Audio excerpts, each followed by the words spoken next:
Olá pessoal, tudo bem? Sejam todos bem-vindos ao primeiro episódio do PeritoCast. E hoje nós estamos com dois profissionais aqui de alto gabarito na área jurídica. Professor, juiz Vitor Moreira Lima, aqui à minha direita, e aqui à minha esquerda, a doutora Gabriela, que hoje eu vou até fazer questão de ler. Ela é a presidente regional da Associação Brasileira de Medicina Legal e Perícias Médicas. Sejam todos bem-vindos. Hoje nós vamos falar sobre perícia médica, que é um tema aí, eu entendo, pouco divulgado pelas redes, né? E muito importante para o judiciário, muito importante para uma prova técnica. E vai ser um grande bate-papo. Vocês fiquem muito à vontade. Vou dar a liberdade da doutora Gabriela falar primeiro, então... Por favor, doutora Gabriela, seja bem-vinda. Então é isso. Atualmente eu sou presidente da ABML-PMRJ, né, que é a Associação Brasileira de Medicina Legal e Perícias Médicas, que é uma associação regulamentadora da especialidade de perícias médicas. Nós somos uma especialidade médica, tanto quanto as outras mais conhecidas, neuro, cardio, ginecologia, ortopedia. A medicina legal e perícias médicas é uma especialidade que junta essas duas partes, né, tanto a parte criminal quanto a parte de perícia em qualquer âmbito, previdenciário, securitário, trabalhista, civil. E a gente... isso já existe há mais ou menos 12 anos. Então, é uma especialidade nova, acho que é a mais nova que deve existir por aí. E a gente tem provas de título, a gente regula isso, né? A gente pode registrar a especialidade no CRM e ter um RQE, Registro de Qualificação de Especialidade, que te dá, assim, segurança para você escrever seus laudos, ser especialista, né? Aliás, é uma coisa que é muito pouco difundida no seu meio. Os juízes acham que só o especialista em ortopedia pode ser perito de um caso ortopédico. Mas eu, como especialista em medicina legal e perícias médicas, eu posso fazer perícia do que eu quiser. Psiquiátrica, curatela... É uma grande dúvida que os médicos acabam tendo. Mas aí depende também de capacitação, entendo eu, né? Porque não adianta também entrar numa perícia diferente da sua área específica e não ter o conhecimento devido, né? Exatamente. Você pode ter o RQE desde que você tenha uma formação em perícia médica que te capacite, te possibilite fazer a prova de título de especialista. E aí, no fim do ano, a gente faz, através da FGV, inclusive, uma prova de título de especialista em que as questões são pela FGV, mas a prova é montada pela ABML-PM nacional. A gente tem uma comissão científica lá na nacional que monta o conteúdo real da prova. Então não é a banca da FGV contratada aleatoriamente, sai fazendo perguntas aleatórias, não é nada disso. E aí o médico, né, você tem que ser médico para fazer essa prova. Existem algumas exigências. Você pode, através do seu tempo de comprovação, do tempo comprovado do exercício da perícia judicial, ser perito judicial há mais de 6 anos. Você consegue comprovar suas nomeações há anos atrás, você pode se inscrever. Você pode se inscrever porque você fez uma pós-graduação na área, então você pode se inscrever mediante algumas outras exigências para fazer a prova. Só que você, obviamente, só vai passar se você souber as matérias. Né? Então, as pessoas que têm pós-graduação, o ideal é que você faça quando você estiver saindo da pós. Porque nas pós-graduações de perícia médica, tá presumido que você vai aprender todo o conteúdo que cai também na prova de título. Entendi. E aí fica muito melhor, porque quando eu sou perito do juiz e vem um assistente técnico me contestar, você não sabe o que você está falando. Não, peraí, eu sou especialista, meu RQ é esse aqui. Quando eu sou assistente técnico e às vezes o perito do juiz faz um laudo que, você tem o que falar ali, às vezes o perito do juiz não é especialista, e você como assistente técnico é. Então você vai lá e fala, não, peraí, eu sou especialista e eu não concordo com o perito do juiz que não é. Aí o juiz que se vira com o que ele vai fazer. Vamos ver, então, a posição do magistrado aqui. Eu acho que esse tipo de debate ele é muito importante hoje em dia, principalmente numa área assim, específica que é a medicina, né? Uma área importante que é a medicina. Então, agora, doutor Vitor Moreira Lima, magistrado ali de Magé, e especialista nessa área médica também. Eu conheço o doutor Vitor, ele gosta muito dessa área médica. Conta um pouquinho pra gente o seu entorno em relação à magistratura e à perícia médica também, indo ao encontro do que a doutora Gabriela está dizendo, que as especialidades são importantes na perícia judicial. Bom dia, Fernando. É um prazer estar aqui com dois caríssimos amigos, doutora Gabriela, que eu conheço há tantos anos, E realmente é uma pessoa espetacular. Depois eu vou contar algumas histórias nossas, né? Boa. Bom, meu nome é Vitor Moreira Lima, eu sou juiz de direito há 18 anos, né? E eu me apaixonei pelo direito médico ainda recém-saído da universidade. E o meu sogro, que já faleceu, ele era médico, né? Era um grande médico, Dr. Luiz Antônio Moco. E aí, um dia, a gente conversando, ele falou... Vitor, ele chamava de Vitico, né? Vitico, a área do direito médico é muito pouco explorada. E depois você vai ver com o tempo, ele sempre queria que eu fosse juiz, né? E eu sempre quis ser médico, mas ele sempre queria que eu fosse juiz. Seu irmão acho que é médico. O meu irmão é médico, meu irmão é um grande intensivista, ele é intensivista do Albert Einstein, né? E a minha família tem muito médico. E aí ele falando comigo, e ele começou a me dar livros sobre a história da medicina, né? Casos concretos, casos históricos da vida da medicina, né? E aí eu fui me apaixonando por aquilo. Aí eu fiz uma pós-graduação em responsabilidade civil médica. Depois eu passei para uma magistratura, sempre escrevendo nessa área. E aí depois tive a oportunidade de fazer um mestrado em saúde pública na maior escola de saúde que existe, não é no Brasil, no mundo, que é a ENSP, né? Que é a Escola Nacional de Saúde Pública da gloriosa Fiocruz, né? Onde a pesquisa toda da saúde está ali. Então, eu sou mestre em saúde pública e o que a doutora Gabriela falou é engraçado, porque para ela é muito natural, porque ela conhece a profissão dela e ela conhece muito. Mas o que me assim, aflige, né? Até como juiz fazendário, eu sou juiz fazendário e cívil. A minha vara tem competência múltipla. Então, é uma coisa que me aflige porque nós somos campeões mundiais em várias coisas. Por exemplo, agora nós somos campeão mundial. Hoje passamos a ser campeão mundial de ataque de tubarão, né? Tá mais que na Austrália. E a gente é campeão mundial em demanda de saúde. O Brasil é campeão mundial em demanda de saúde. Pela ineficiência do SUS? Não acho que seja pela ineficiência do SUS. Pelo problema de não aplicação do Código do Consumidor pelos planos de saúde?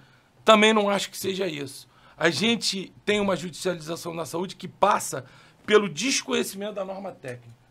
Isso é importante falar. Exatamente. Então, a gente vai abordar um pouco sobre isso. Não tem nenhuma demanda de saúde que não seja oriunda de um médico.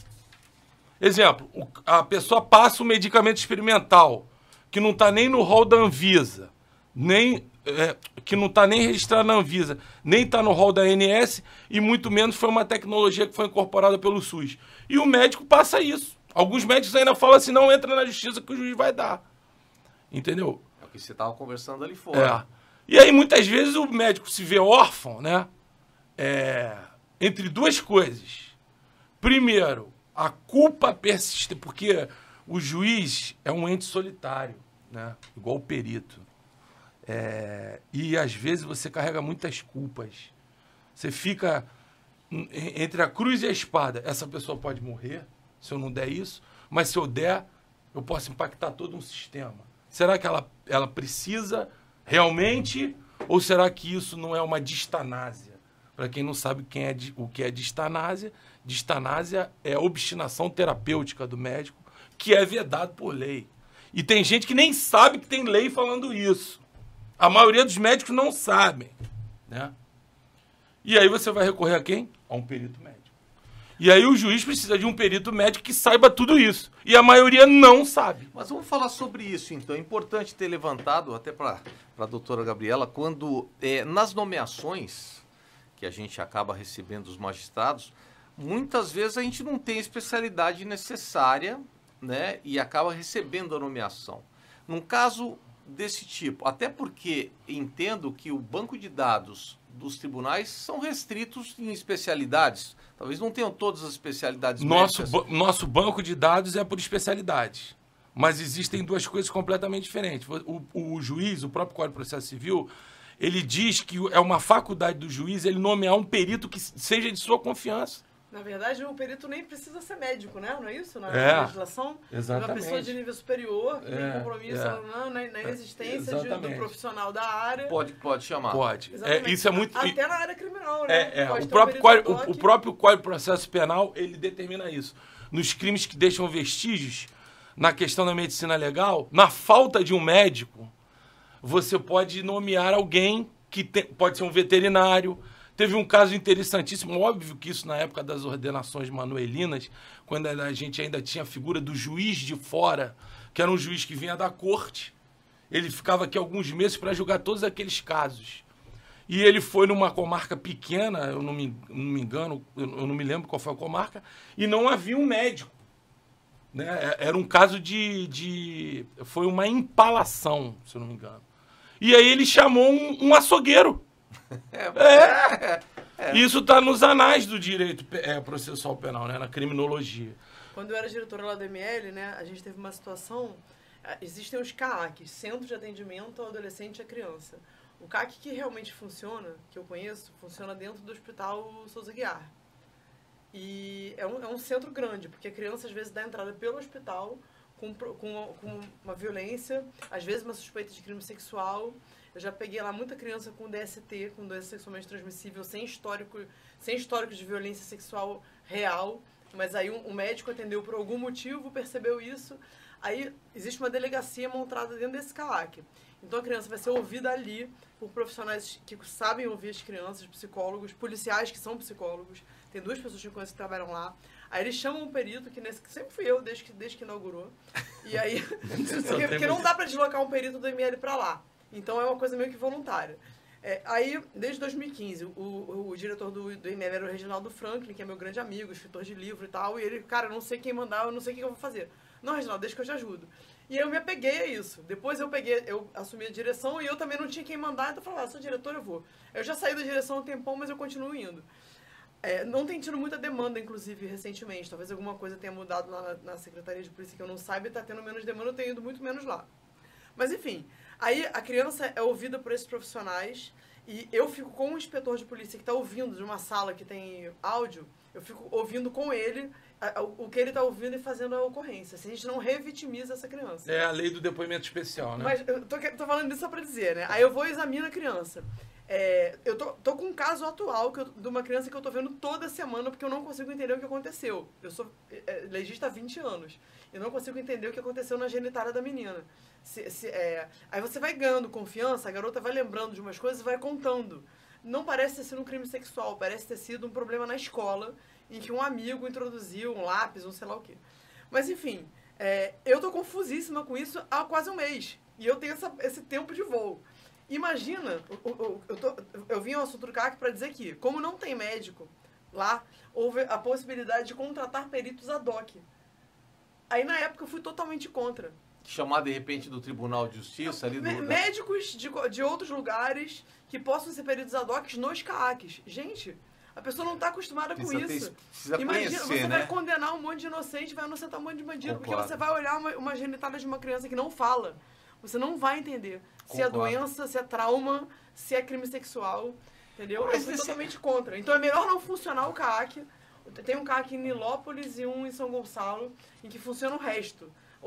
As outras partes, ou seja, aquele esquema sala lilás, do acolhimento, mas sem o perito, porque não exige. Graças a Deus teve concurso, a gente imagina que nesse ano vão entrar novos peritos, e quem sabe a gente consegue o sonho de botar peritos na sala lilás. Mas novos peritos que ainda vão ter que passar um processo de 2, 3 anos. De repente você pega o antigão e manda para esses lugares, porque ficar sozinho examinando esse público não tem condição, a pessoa vai ser. Mesmo que seja um ginecologista, mesmo que seja um pediatra. A gente vê que essas crianças têm um primeiro atendimento em hospitais. E você vê o quanto o médico não legista fica confuso com as situações. Entendi. Porque é muito diferente, entendeu? Não, com certeza. Isso tudo para falar sobre a história do perito ad hoc. Eu já peguei processo trabalhista numa comarca de interior, se eu não me engano, Volta Redonda, alguma coisa assim, que tinha um juiz que nomeava um professor de educação física para fazer perícia de LER. Porque educação física, músculo, tendão, tem tudo a ver. Cara, isso não tem como, né? A gente pega muito fisioterapeuta nomeado. Aí olha o problema, no Código de Ética Médica está escrito que só pode participar de um ato médico quem for médico. Então, se você existe uma nebulosidade, isso é outra coisa. Só que a perícia médica é um ato médico. Ela sempre, como é que eu vou dizer assim, pontual e falando certo. Ela é uma médica que fala o certo. Existe uma certa nebulosidade sobre o que é o ato médico, né? Então, você tem a lei do ato médico, que ela é uma lei aberta, né? E que me causa muita estranheza que ela é contestada o tempo inteiro. Se eu não me engano, ela já tem 2 ADINs contra ela. De profissionais que... eu sou biomédico. Amigo, tu não é médico. Você é biomédico. Eu faço constelação familiar. Mas você não é médico. Entendeu? Você não vai me dar uma solução com constelação familiar. Me desculpe. Eu sei que eu falando isso eu vou ser apedrejado, mas o juiz tem que falar a verdade. E você está coberto de razão, né? E as coisas vão piorar. Porque hoje eu sou o coordenador do Comitê Nacional de Saúde no Rio de Janeiro, CNJ. E nós temos o NatJus. Eu participei da formação, eu me orgulho muito disso. Eu acho que esse é um trabalho, assim... você escreveu um livro, esse é um trabalho que é como se eu tivesse escrito um livro. Eu me orgulho daquilo, que é um núcleo de assessoramento técnico em demanda de saúde. Então, antes de eu proferir uma liminar, uma decisão liminar dando um medicamento, eu posso pedir uma nota técnica. Importante. Então, se eu não tiver do outro lado um perito qualificado, né, que não pode ser um professor de educação física, não pode ser um assistente social, um xamã, um guru, né? Violência obstétrica. Eu vou botar uma doula e um guru dentro da sala de parto para fazer o parto. Tem gente que pede liminar para isso. Isso é ato médico, quem decide é o médico. Entendi. É o obstétrico. Eu nasci a fórceps. A minha mãe pediu, me rasgue e tira um moleque aí de dentro. Hoje é violência obstétrica. Às vezes a gente pode ver um médico condenado por isso. O que é isso? Então eu preciso, do outro lado, o juiz, ele precisa realmente de pessoas cada vez mais qualificadas. E eu não tenho visto isso. Mas é difícil para um juiz. Eu sempre digo o seguinte, o juiz, ele tem todo o conhecimento da lei. Bacana. Mas conhecer a parte médica como você conhece, são poucos juízes que devem entender sobre a medicina. Por isso que ele tem que estar ao lado de um perito médico bem especializado, que às vezes é difícil você encontrar numa comarca. Então, por exemplo, hoje é um dia gratificante que eu estou do lado da doutora Gabriela. Eu não tenho na comarca isso, realmente. Mas eu tenho o NAT. E com o tempo, a ideia do Conselho Nacional de Justiça é isso. É você qualificar os outros juízes. Então você pegar os juízes para entender como funciona e poder, por exemplo, ter um diálogo desse com o perito. Porque muitas vezes o juiz nem olha para o perito. Com toda sinceridade, eu trabalho para muitos juízes. Eu conheci, por acaso, 2 juízes de vara trabalhista. Uma que me telefonou... eu peguei seu contato com uma outra vara. De conhecer juiz, né? Você pode vir aqui conversar? Isso foi na véspera do parto da minha filha mais nova. Eu olhei aquela barriga e falei, caramba, essa criança vai nascer, eu tenho que ir logo, senão não vai dar tempo. Eu cheguei lá assim, aí ela assim, doutora, não precisava vir aqui assim. Eu falei, excelência, sabe o que é? Eu não posso perder a oportunidade de trabalhar pra senhora. Olá. Eu não posso esperar a criança nascer, passar aquele mês que você não sai de casa, você já arrumou outro perito. Eu prefiro vir aqui. Mostrar minha autoridade. Mas vai nascer quando? Vai nascer amanhã, então a gente tem hoje pra conversar e resolver tudo. Tá bom. Aí foi ótimo. Pronto, você já conquistou. Eu ficaria conquistado. Fiquei essa vara um tempão. Aí a vara do lado, na época era cartório, papel, processo. Isso. A minha casa, eu tinha um lugar na minha casa só de processo empilhado. Eu via que tinha uma senhora que transitava ali. Nunca imaginei que ela fosse juíza. Porque ela era toda quietinha, ela só passava, olhava e tal. Aí num dia desses, ela veio falar comigo, você é a Gabriela, excelência, que é isso? Foi assim. A terceira juíza que eu conheço é a nossa amiga Karenina, né? Porque eu já convivia com ela, não tinha a menor ideia de que ela era juíza. Um dia ela me pediu ajuda num caso pontual de uma coisa que envolvia um acidente na linha férrea, sei lá o que. Ela, poxa, eu não sei quem pode me ajudar nisso, os peritos que eu tô acostumada não tem essa expertise nesse assunto. Será que você pode me ajudar? Eu assim, posso, mas no que exatamente? Aí que eu soube que ela era juíza, nunca nem soube. E aí foi esse trabalho que a gente fez foi muito legal e eu já fiz outros trabalhos para ela depois. Mas eu não sou... eu não consigo interagir com os juízes que me nomeiam. Na verdade, eu não conheço nenhum outro. Eu queria até colocar isso, porque tem muita gente que acaba não entrando... Muitos profissionais que acabam não entrando na área pericial porque falam sempre que precisa conhecer o juiz. Eu preciso ser amigo do juiz. O meu comportamento em relação a isso é porque, como eu venho de ambiente policial, né, eu tenho algumas precauções. E eu nunca quis ser vista como exatamente o que você está falando. Mas é verdade. Mas é nomeado porque o juiz é amigo. Porque eu venho da perícia médica da justiça de uma época em que os juízes nomeavam seus próprios médicos para serem seus peritos. Antes de 2015 Muito antes, tipo 2002. E você tinha uma outra qualidade de trabalho nessa época. Isso era uma prática muito comum, porque ele acabava sendo de confiança. Como é? O cara cuida de você não vai confiar nele? Exatamente. Mas aí o que aconteceu? Houve uma modificação até na legislação. Eu não sou contra nem a favor, mas eu acho que a gente tem que ter uma precaução, né? Sim. Né? A tua aproximação, você pode até ser amigo do perito, não há problema nenhum. Porque a lei fala que tem que ser de confiança. Mas tem que ser uma profissão técnico qualificada. Perfeito, é isso aí. Né? Desde que o perito tenha a devida capacidade. Eu acho que aconteceu uma outra Isso é coisa outra coisa também que você falou. Desculpe te interromper, já te interrompendo. Ela foi sensacional quando ela falou assim... qualquer um pode ser... qualquer médico pode ser perito médico, desde que ele tenha a especialidade... A capacitação. Porque o próprio Código de Ética fala isso. Médico é médico. Médico é médico e acabou. Nós temos até aqui Código de Ética pra gente falar um pouquinho. Uma coisa que eu acho que tornou, mudou um pouco esse aspecto foi a presença do assistente técnico. Lá para 2002, para 2005, quando começou a surgir esse personagem, o que acontece? O perito do juiz pode ser um amigo do juiz. Então, se você chama o teu cardiologista para fazer um laudo de... Lerdort, e o cara não entende nada disso, ele vai dar a opinião dele, achismo puro. Que você não entende nada, você vai acatar e tudo bem. Aí, as empresas passaram a ter seus assistentes técnicos, que normalmente são pessoas que se qualificam muito. Primeiro que elas vão cobrar da empresa mais do que o perito vai cobrar. Com certeza. Vai receber mais rápido também, né? Exatamente. E aí, esse cara, para ter esse emprego, ele tem que ser extremamente qualificado. Perfeito. Na época, né, eu convivendo muito nesse ambiente trabalhista lá no início, eram alguns colegas que eu convivo até hoje, médicos do trabalho, né, que aí com o tempo, quando surgiu a BML, quando surgiu o título de especialista, foram logo fazer prova para jogar na cara do perito que eles estão contestando que eu tenho e você não tem, e por aí vai. Então, eu acho que esse foi um dos fatores, eu acho que modificou muito a qualidade da perícia. O juiz não vai querer ficar voltando com esse laudo 5 vezes. Pô, é melhor eu chamar um perito qualificado do que esse médico é meu amigo. É isso que eu ia chegar, porque eu aqui, eu nem sou do Rio de Janeiro, estou aqui há 12 anos. E olha, eu consegui ingressar na área como perito judicial, mandando currículo, conversando com o secretário dos juízes. Juro pra vocês quiserem, não conheço pessoalmente nenhum juiz que me nomeia. Atualmente? Não, essas duas da trabalhista não são mais das várias, eu fiquei longe de trabalhista, entendi, voltei agora. Acaba não conhecendo. De fato, de todos os juízes que me nomeiam, que eu não tenho a menor ideia da quantidade, porque é muito, a que eu realmente convivo, que eu conheço é uma que me nomeia eventualmente. E a doutora Gabriela é professora da Academia do Perito. Os alunos que ela tem alguns alunos que até fazem estágio com você, né? A doutora Gabriela abre e fala assim, não, pode vir para cá. E quantas nomeações tem essas pessoas, esses profissionais? Eles acabam ingressando na academia e o mais importante, eu acho que é a conexão que você faz com outros peritos médicos.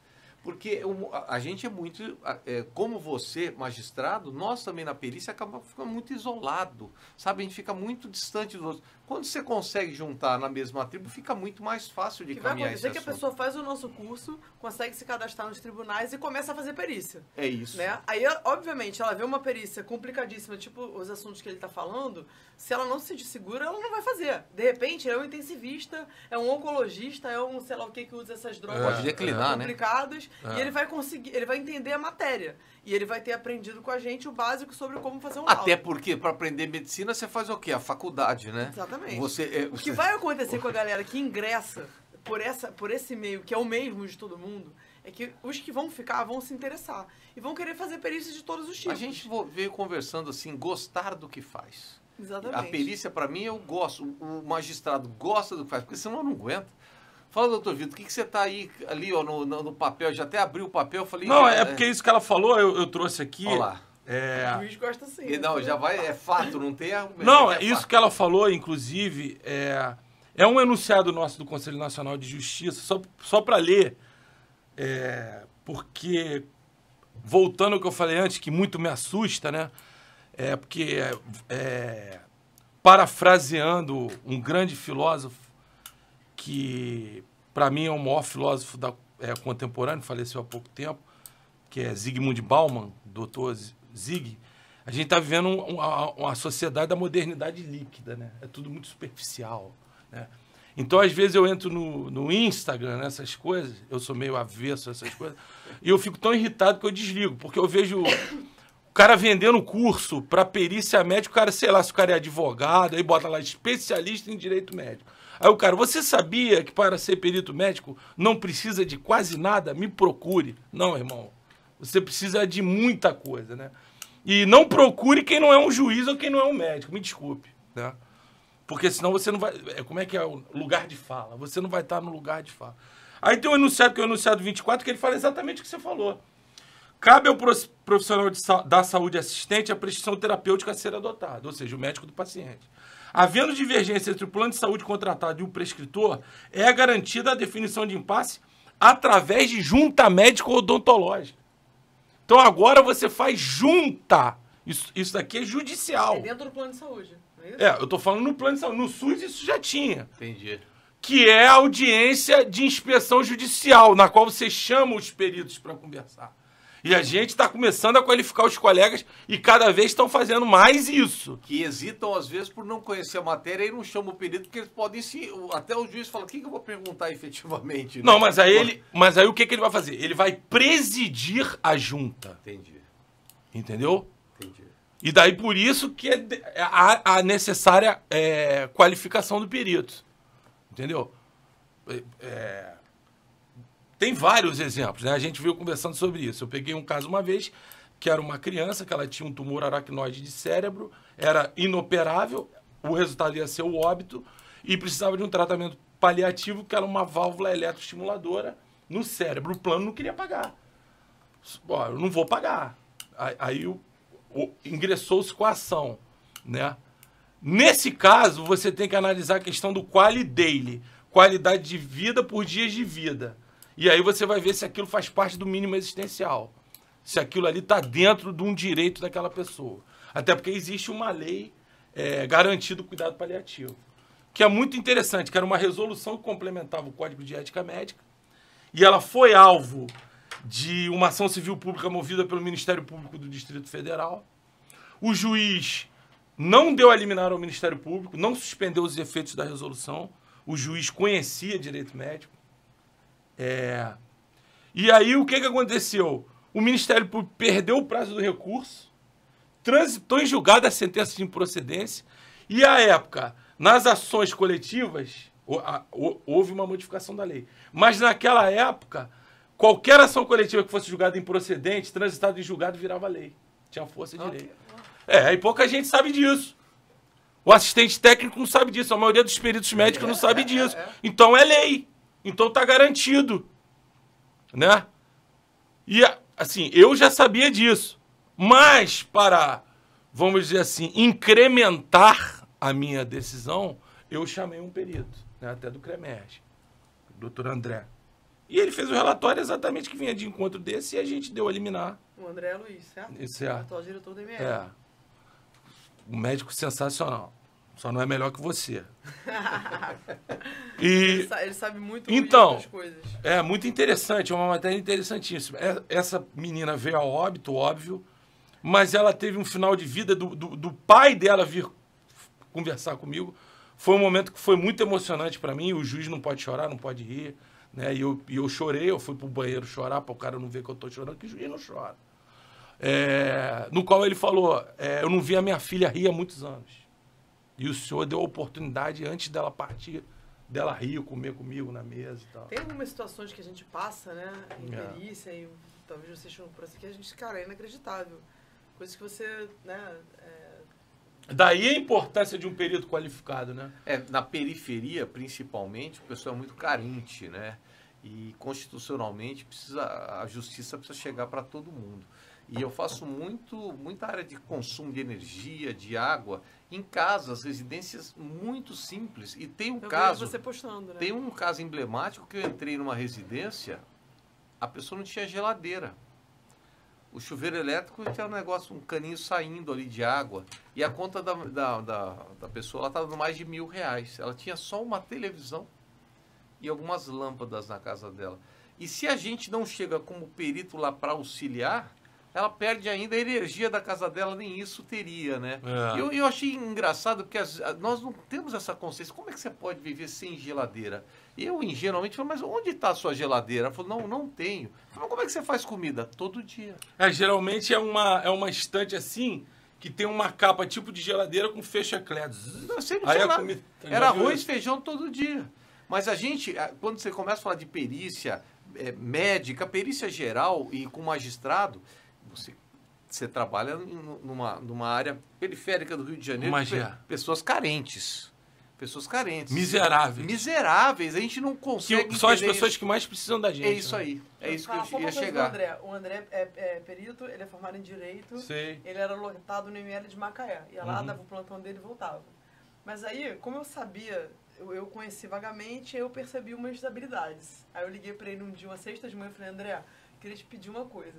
Você pode vir pro ML Sede? Não, tá maluco, mas de jeito nenhum. Não vou. Cara, não faz isso comigo. Eu falei assim, cara, eu queria te pedir uma oportunidade. Fica 2 meses aqui. Se você achar que é o fim do mundo, eu te devolvo pra Macaé. Ah, ele não queria Mas vir eu pra- queria você aqui você vai conseguir melhorar muita coisa aqui no ML, na Polícia Técnica, sei lá o quê. Moral da história, ele veio pro ML, ficou me assessorando, ele ficou num cargo que atualmente é meu, que é diretor de clínica e necrópsia, que você fica responsável por uma série de coisas e trabalhando normal e só responsável por uma série de coisas, é só problema. Daí ele foi sendo enxergado, aí ele passou a ser diretor do Centro de Estudos, atualmente ele é diretor do ML. E com uma fama excelente, né, no nosso meio sobre as coisas em que ele está conseguindo ajudar pelo conhecimento de legislação que ele tem, que a gente não tem, eu também não tenho. Né? Eu, graças a Deus, Porque- sou engenheiro e advogado. Olha Você só, vê que eu tento militar um pouquinho nas duas áreas. O que o juiz quer? Ele quer... Porque, às vezes, você vê um laudo pericial, exemplo, ruxolitinib, Jacave, que é um remédio caríssimo para tratamento de leucemia, né? Aí o médico, o médico já sabe que esse medicamento pode ou não trazer solução ao paciente, que se já for um paciente semi-terminal ou irreversível, que aquilo ali não vai servir para o paciente. O juiz já sabe isso.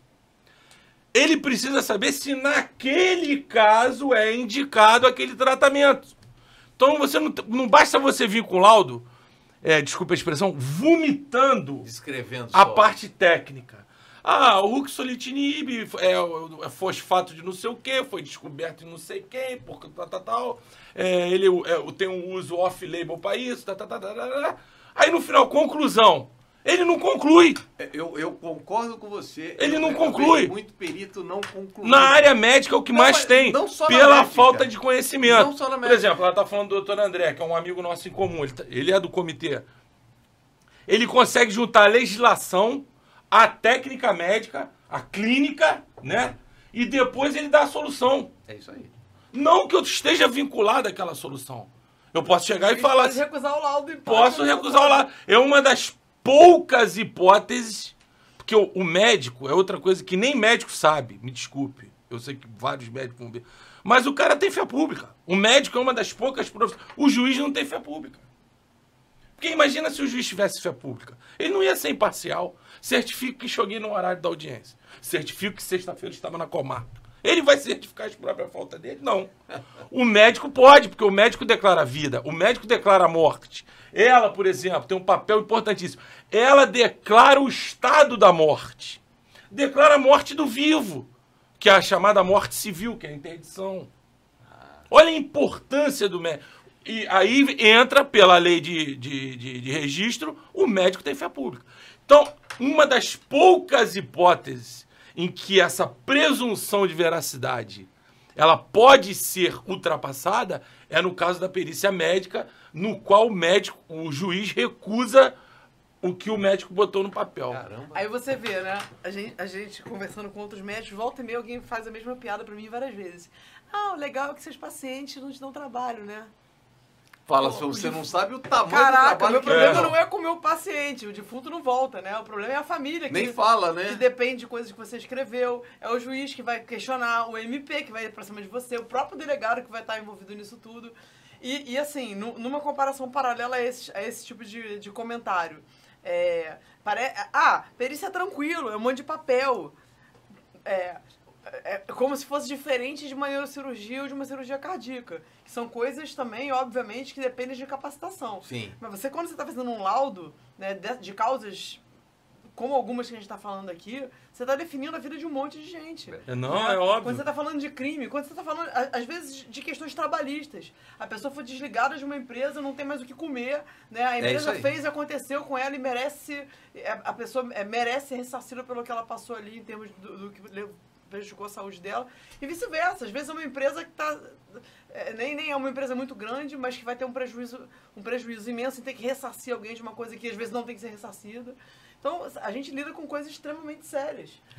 Sabe, eu já peguei muito processo de vara de família em que a esposa alega que hoje em dia ela tem 50 anos, 60 anos e não pode trabalhar porque ela passou a vida inteira em casa, o marido não deixava ela trabalhar, ela não se capacitou. Provedora do lar, né? E agora ele separou dela, trocou por uma novinha, ela tá na pista, cheia de artrose, sem formação. E então ela não pode, isso não pode ser, então ela precisa de pensão vitalícia do ex-marido. E aí? Como é que faz? É uma boa pergunta essa. Eu acho isso extremamente sério. Não, E aí? E veja, é difícil o juiz de família pedir uma perícia. Essa é a que a gente chama de perícia de capacidade laborativa, né? É difícil o juiz pedir, porque a pressão é muito grande. Eu fui juiz de família há muitos anos. A pressão é enorme, e é isso mesmo que ela falou. Essas causas, elas envolvem, elas têm um espectro maior, né? Tem o drama familiar, tem a fragilidade da mulher, muitas vezes tem a vendita, você está usando o judiciário como vingança, porque o cara tá com uma novinha e tal. Não, mas e você precisa do médico. Na trabalhista tem muito isso, muito né? Isso a pessoa vai pra cima da empresa porque foi desligada e às vezes foi desligada porque... Gabriela, hoje em dia você atua em quais justiças? Federal, trabalhista? Trabalhista, federal, civil, trabalhista e na criminal via ML, né? Via polícia. Tipo todas, né? Tudo. Ela é a prova viva que você não precisa ser um especialista. Sim, mas precisa ter profundo conhecimento. Não, tem que ter o conhecimento sobre essa questão. O nexo de causalidade, o entorno, saber o código de ética médica, saber que o código de ética médica é uma lei, porque ele complementa uma norma em branco, uma lei federal. Isso que ele está falando sobre essas medicações, por exemplo, se você me nomeia com uma perícia dessa, eu tenho 3 especialidades. Eu vou olhar e vou falar, caraca, não sei fazer. Aí você tem que ser humilde e falar. Exatamente. Que você declina, agradece esse juiz, mas você declina porque você não sabe fazer. Beleza. E você pode não perder a perícia, sabia? Pode chamar alguém. Não. Pode te ajudar. Eu posso pedir uma nota técnica sobre esse medicamento e ela continuar sendo minha perita para o acompanhamento físico do paciente. Entendi. Você está entendendo? Mas ela pode também, de repente, chamar alguém especialista para acompanhar ela. De repente, é multidisciplinar a perícia médica dela. Tem ortopedia e, de repente, o coração. Nomeia um perito só.